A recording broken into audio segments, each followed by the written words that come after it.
Top quality और consistent performance के लिए सिर्फ सिल्वर पंप्स एंड मोटर्स, नाम याद रखना। આઈપીઓ માર્કેટમાં દરેક રંગ રૂપના, દરેક માપ સાઈઝના, દરેક પ્રકારના આઈપીઓ અત્યારે આવી રહ્યા છે. આઈપીઓ એટલે ઇનિશિયલ પબ્લિક ઓફરિંગ. પહેલી વખત જ્યારે કોઈ પ્રાઇવેટ કંપની પબ્લિક થાય અને લોકોને શેર આપે તેને આઈપીઓ કહેવાય. આ આઈપીઓને તમારે નોર્મલ શેરની જેમ ડાયરેક્ટ ખરીદી ન શકાય. તેના માટે તો તમારે તેની ઓફરને સબસ્ક્રાઇબ કરવું પડે છે.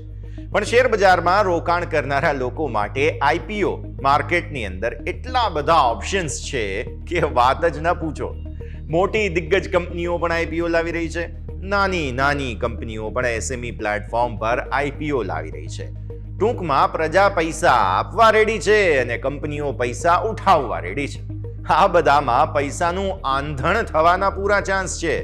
હજુ હાલમાં જ અમે તમને અમુક કંપનીઓના ઉદાહરણ આપ્યા હતા કે કઈ રીતે કંઈ પણ ઇન્ફ્રા કે કેપેબિલિટી ન હોવા છતાં કંપનીઓ આઈપીઓ લાવી રહી છે અને લોકો આંધળી દોટ મૂકીને આ બધા આઈપીઓ સબસ્ક્રાઇબ કરી રહ્યા છે.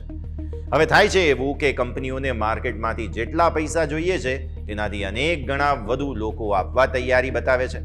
આવી સ્થિતિમાં આઈપીઓને ઓવર સબસ્ક્રાઇબ થઈ ગયો તેવું કહેવાય. હવે સમજાવીએ કે હાલમાં કેટલા નવા આઈપીઓ માર્કેટમાં આવ્યા છે. દિગ્ગજ બજાજ ગ્રુપની કંપની બજાજ હાઉસિંગ ફાઇનાન્સનો આઈપીઓ માર્કેટમાં ધૂમ મચાવી રહ્યો છે. ફંડામેન્ટલ્સને સમજો તો એક વાત ખબર પડે કે આ કંપની કંઈક સારો કારોબાર કરે છે.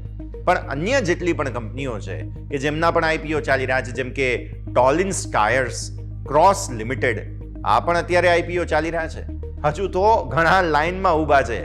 PN Gandhi jewellers, western carriers, arcade developers, northern arc capital. આ બજાજ ગ્રુપના આઈપીઓની થોડી ડિટેલ્સ તમને જો સાથે સાથે બતાવી દઈએ તો કંપનીના ફંડામેન્ટલ્સમાં એક વાત સ્પષ્ટ તમને સમજાશે કે સમય સાથે કંપની ગ્રોથ તો કરી રહી છે, સમય સાથે કંપનીની નફાકારકતા અને દેવું બંને પણ સાથે સાથે વધી રહ્યા છે. એટલે આવા આઈપીઓ ભરો ત્યારે કંપનીની નાણાકીય સ્થિતિ સમજવાની કોશિશ જરૂર કરો.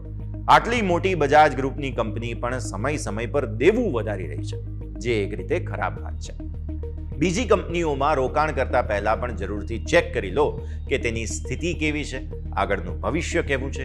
અને ભાઈ, છેલ્લે એક ખાસ વાત, જો બીજાનું જોઈને આઈપીઓ ભરશો તો લાભ કરતા નુકસાન થવાની શક્યતાઓ વધારે છે.